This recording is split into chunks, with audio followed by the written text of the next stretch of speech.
महापुरुष ब्रह्मलीन, जिनको देखने के बाद हाहाकार मचता, ब्रह्म तत्व में स्थित होने का कहीं विषय संयोग का दर्शन गंगा किनारे कहां है। और कभी हरिद्वार की तरफ ऊपर नहीं चढ़े, जहां देखा कि भीड़ वहां नहीं गए, बस किनारा किनारा ही, प्रयाग, तीर्थराज, काशी विश्वनाथ घाटों में, फिर किनारा वापस, यही क्षेत्र ही था, यही क्षेत्र था। हम कहीं जीवन में नहीं गए, किसी भी तीर्थ में, किसी और धाम में नहीं गए। वृंदावन आना था, इसलिए चित्रकूट से तो कई दिन चित्रकूट में रुके, नहीं तो कोई तीर्थ नहीं, बस गंगा किनारे जो पड़ते हैं, ब्रह्मावर्त, इलाहाबाद संगम, काशी विश्वनाथ, बस किनारा गंगा जी। गंगा ही हमारा जीवन थी। हे भगवती गंगा, तुम महादेव जी के मस्तक की लीलामयी माला हो। जो प्राणी नित्य तुम्हारे जल कण के अणुमात्र का भी स्पर्श करता है, वो कलि कलंक के भय को त्याग कर दिव्यता को प्राप्त होता है। कलयुग उसका कुछ नहीं बिगाड़ सकती, जो गंगा जल का पान करते हैं। एक बूंद ही चाहे रोज, गंगा जल है कौन? हमारे प्रभु का चरणामृत है, वामन भगवान का। ब्रह्मांड को फोड़ कर निकलने वाली महादेव जी की जटालता को उल्लसित करती हुई, स्वर्गलोक से गिरती हुई सुमेरु की गुफा और पर्वतमाला से झड़ती हुई पृथ्वी पर लौटती हुई पाप समूह की सेना को कड़ी फटकार देती हुई, समुद्र को भरती हुई देवपुरी की पवित्र नदी गंगा हमें पावन करे। श्री गंगा जी वरदान है, ब्रह्मद्रव है, मूर्तिमान भगवत स्वरूप है।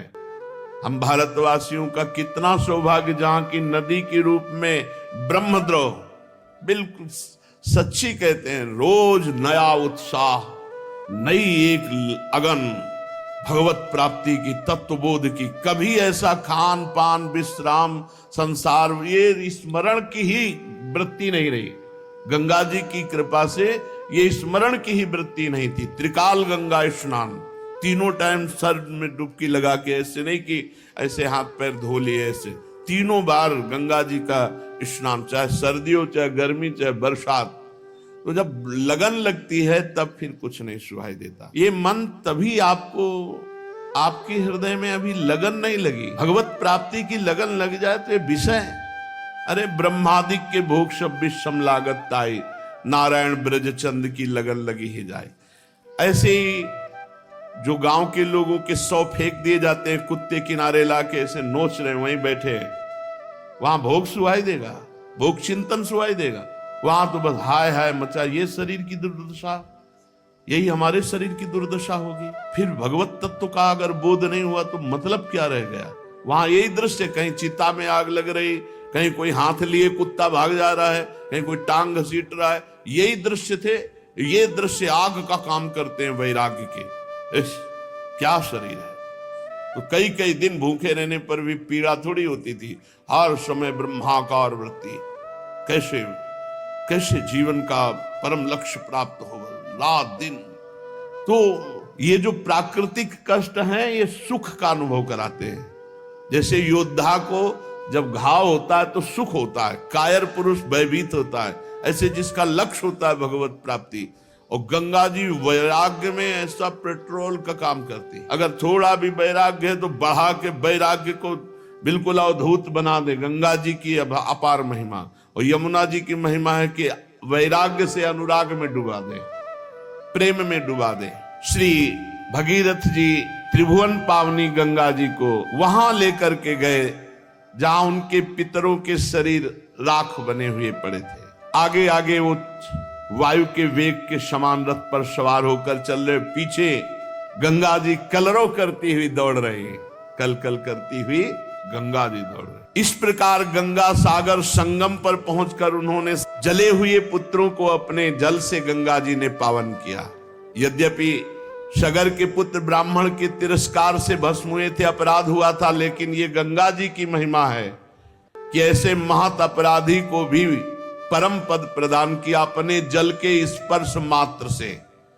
केवल गंगा जल का जे ही उनके शरीर की राख से स्पर्श हुआ कि सब के सब परम पद के अधिकारी बन गए।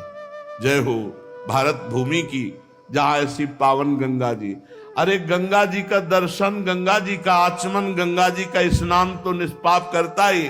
अगर गंगा गंगा यो ब्रुयात योजना नाम सतैरपि, गंगा गंगा गंगा ऐसा उच्चारण करे तो वो भागवत अपराधी सगर के पुत्र परम पद को प्राप्त हुए, ऐसी माता गंगा जी की महिमा है।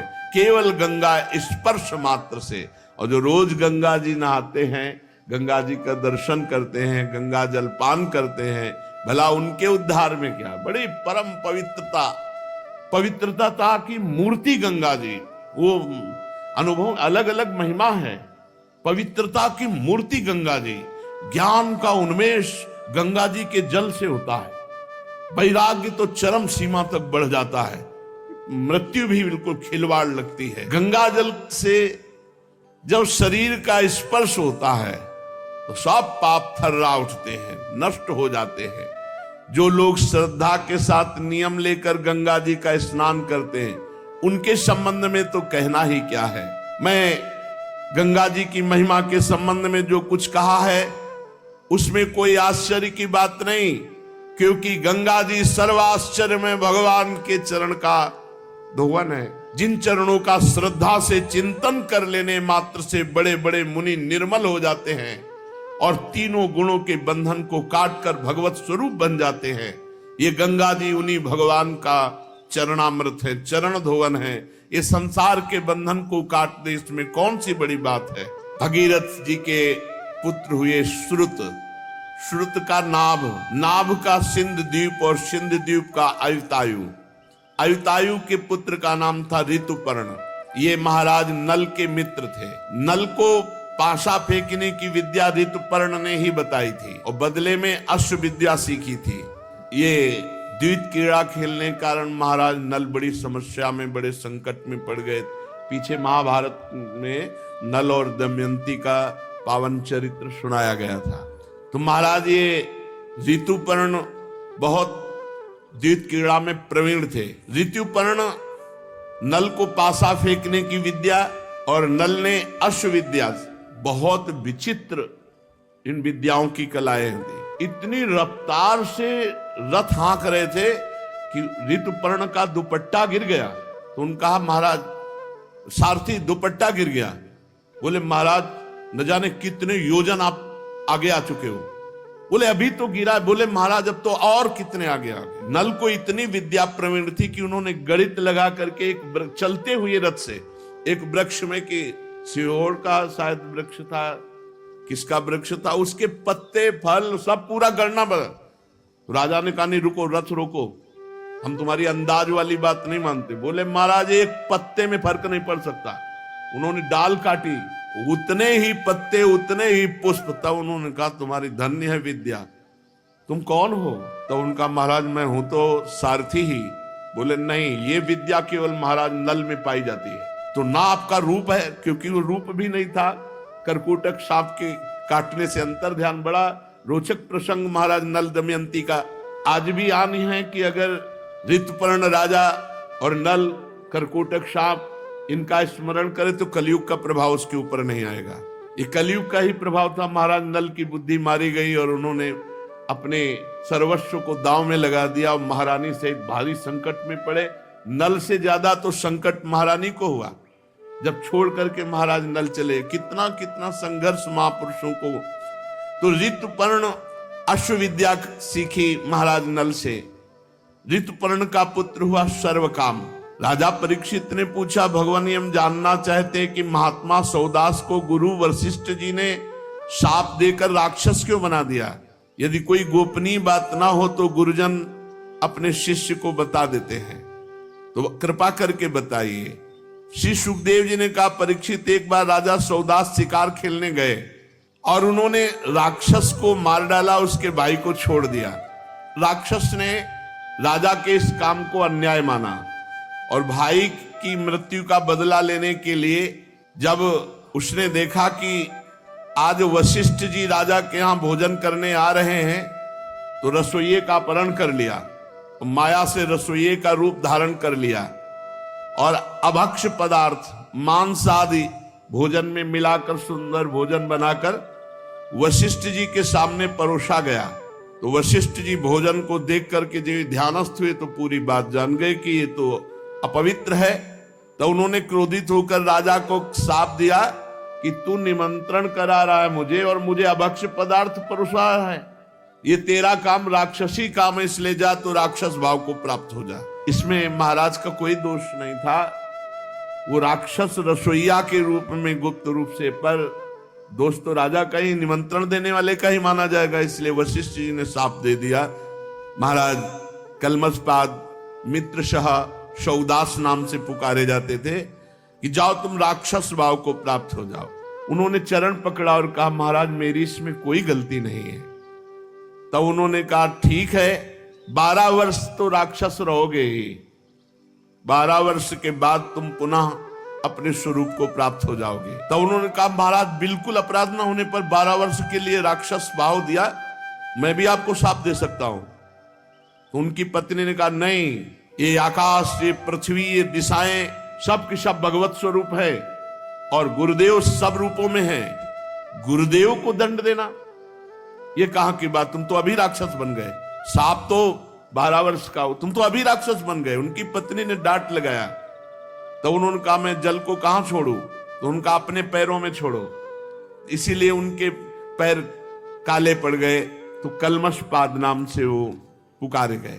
थोड़ी देर में वो राक्षस हो गए, राजा बिल्कुल राक्षस बन गए क्योंकि वशिष्ठ जी का शाप। अब राक्षस बने हुए जंगल में भूख प्यास से भटक रहे थे, वहां देखा एक ब्राह्मण 9 दंपत्ति मैथुन कर रहे, सहवास कर रहे, भूख लगी हुई थी, पकड़ लिया ब्राह्मण को।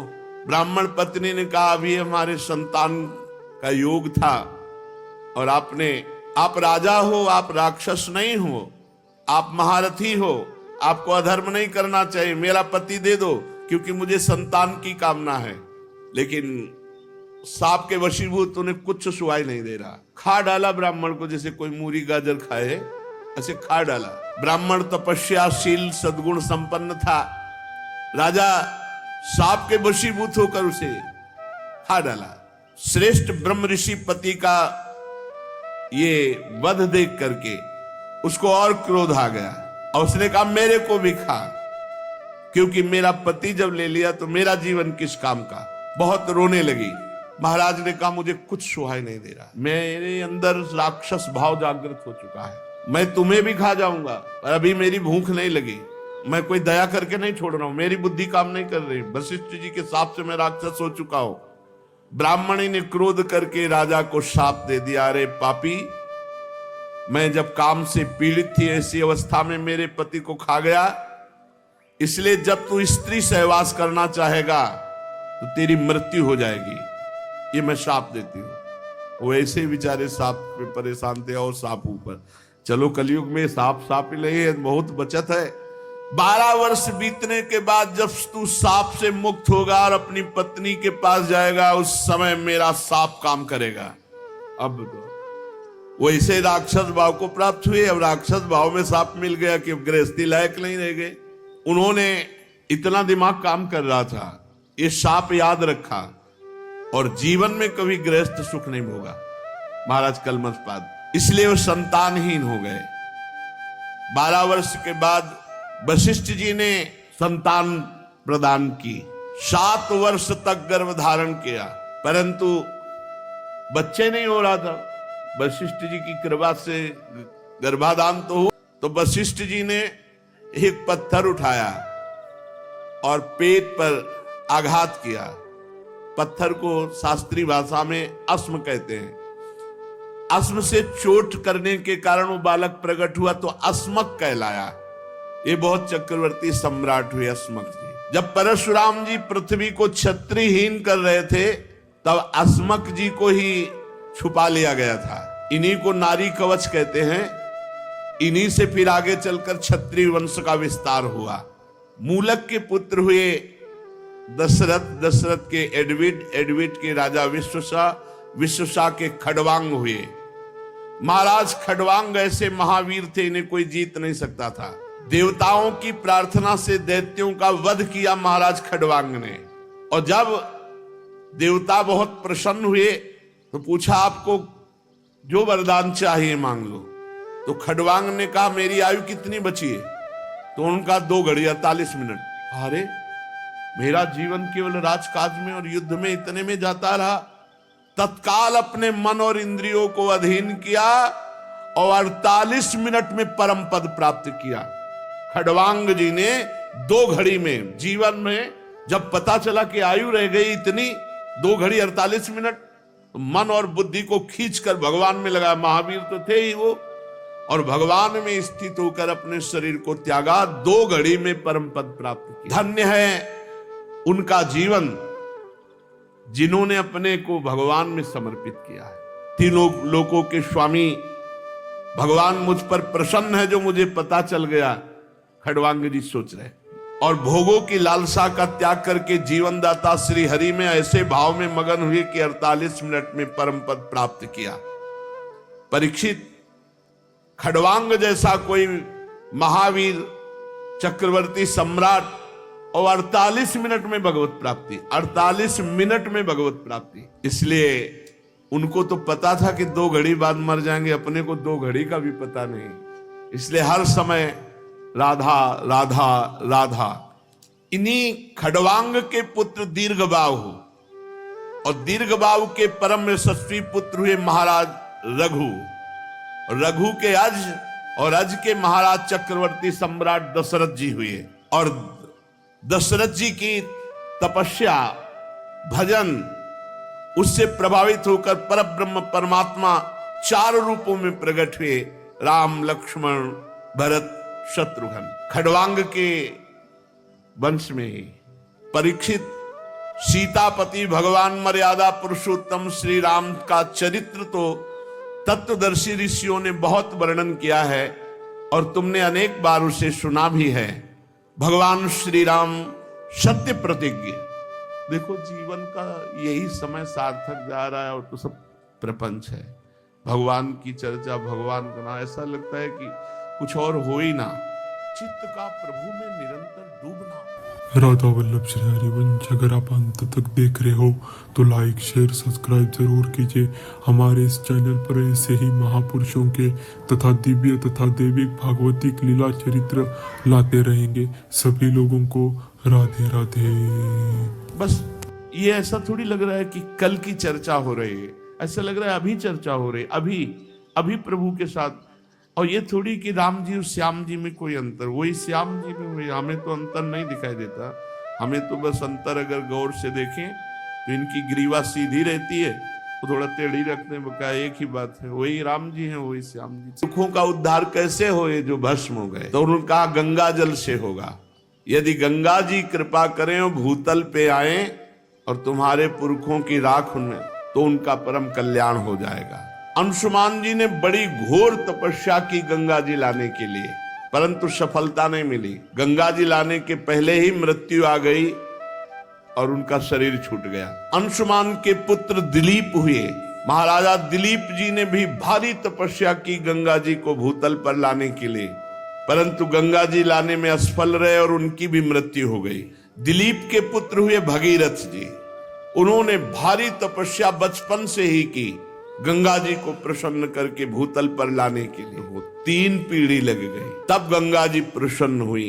गंगा जी ने प्रसन्न होकर के दर्शन दिया और कहा, मैं तुम्हें वर देने के लिए आई हूं, क्या तुम वरदान चाहते हो?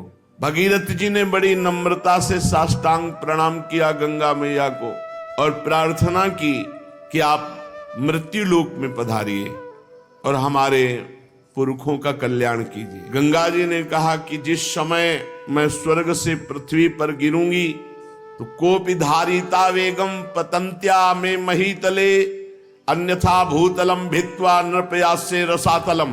कोई चाहिए जो भूमंडल पर पृथ्वी लोक में बीच में मुझे रोक ले। अगर नहीं रोका तो मैं अपने वेग से रसातल को चली जाऊंगी, तुम्हारा प्रयास निष्फल। भूतल पर मुझे कोई रोकने वाला चाहिए। इसके अतिरिक्त दूसरी बात, भगीरथ, ये 2 समस्याएं हैं। भूतल पर कोई चाहिए जो मुझे रोक ले, नहीं तो मैं रसातल को चली जाऊंगी ब्रह्मलोक से सीधे। और दूसरी बात, पृथ्वी पे जाऊंगी तो पापी लोग मेरा स्पर्श करके निष्पाप हो जाएंगे, पर मैं पाप युक्त हो जाऊंगी, तो मैं पाप कहां धोऊंगी? इस विषय पर तुम विचार करो। भगीरथ जी ने कहा पहले समस्या का तो समाधान मैं अभी किए देता हूं। माता तुम चिंता मत करो, जब पृथ्वी पर आप जाओगे तो पापी ही आपका स्पर्श नहीं करेंगे। जो लोग परलोक के सुख संपत्ति का त्याग कर चुके हैं, जो संसार से संन्यास लेकर निरंतर भजन में लगे हैं, ऐसे शांत ब्रह्मनिष्ठ महात्मा जब आपका स्पर्श करेंगे तो आप निष्पाप हो जाओगे। गंगा को भी पाप रहित करने की सामर्थ्य भगवत भक्त में है, भगवत प्रेमी महात्मा में है। साधवो न्यासिना, जिन्होंने समस्त भोगों का त्याग कर दिया, ऐसे सन्यासी। शांता, जो हर द्वंद्व सहते हैं। ब्रह्मिष्ठा, जो ब्रह्मनिष्ठा वाले। लोक पावना, जो लोकों के पावन करने की सामर्थ्य रखते हैं। हरंत्यघम तेंग संगात, वो जब गंगा में गोता लगाएंगे तो गंगा निष्पाप हो जाएगी। ये बात कही भगीरथ जी ने। वो अपने अंग स्पर्श से हे गंगा तुम्हारे पापों को नष्ट कर देंगे, क्योंकि उनके हृदय में अगरूप अघासुर को मारने वाले भगवान श्री कृष्ण का निरंतर चिंतन होने के कारण भगवान वहां प्रकाशित हो जाते हैं। हृदय में भगवान कब प्रकाशित होते हैं? निरंतर चिंतन करने के कारण। और दूसरी बात कि तुम्हारा वेग रसातल में भेद कर चला जाएगा तो नहीं माता। बीच में ही धार इष्यति ते वेगम रुद्रस्त्वात्मा शरीरिणाम यस्मिन नोतमिदम प्रोतम विश्वम साटीव तंतुषु। तुम चिंता ना करो, मैं रुद्रदेव की तपस्या करूंगा। भगवान शंकर से कहूंगा ब्रह्मलोक से जब तुम गिरोगी तो तुम्हें बीच में ही रोक लेंगे। तो गंगा जी ने सोचा कि महादेव जी किस में रोक लेंगे मुझे, देखते हैं। तो गंगा जी ने जो ही ब्रह्मलोक से ऐसी विशाल धारा गंगा जी की, भगवान शंकर ने जटा खोल दी। जटा कटा संभ्रमम भ्रमण निलंप निर्झरी विलोलवी चिवल्लरी विराजमान मूर्धनी, और बांध लिया जटाओं। गंगा की धारा को जटाओं में लपेट लिया। भगीरथ ने कहा महाराज नीचे कुछ बूंद तो गिरे, नहीं तो हमारे पुरखे तो ऐसे ही रह गए।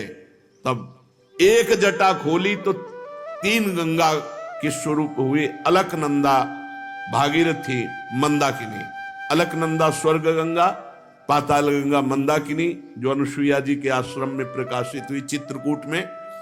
और भागीरथी तो पावन, त्रिभुवन पावनी श्री गंगा जी भारत देश को पावन करते हुए, हिमालय से देश को पावन करते। आगे आगे भागीरथ जी चल रहे हैं और पीछे गंगा जी चल रहे हैं। कितना महान पावन भूमि है जहां गंगा जी विराजमान है। गंगा जी, इतनी आसक्ति गंगा जी से कहीं नहीं हुई ऐसी आसक्ति। यमुना जी का अवगाहन सेवन हुआ पर उतना नहीं हुआ जितना गंगा जी का हुआ। बचपन से गंगा जी ही पूरा जीवन थी। आहार भी गंगा जल का ही और विहार भी गंगा के तट का। पूरा गंगा शब्द से एकदम रोमांच होता है, जैसे अपनी सगी माँ की याद आ जाए और हृदय विकल हो जाए, ऐसे हो जाता है। गंगा जी की आसक्ति हृदय में इतनी कि वो बता नहीं सकती। जैसे अपनी माँ से आसक्ति होती है, ऐसे गंगा जी से आसक्ति थी। और उन्होंने पालन पोषण माँ की तरह ही किया। हे देवी, तुम्हारे तीर पर केवल तुम्हारा जलपान करता हुआ, विषय तृष्णा से रहित होकर। किसी ने पूछा कि एकांतिक में कि आप भी तो मन वाले हैं। साधक जब साधना करते तो अपने लोग देखते मन भागता है, ये विषय वो विषय, संसार आपको नहीं सताया क्या? तो आपको सही बताएं, ऐसी रहनी और ऐसा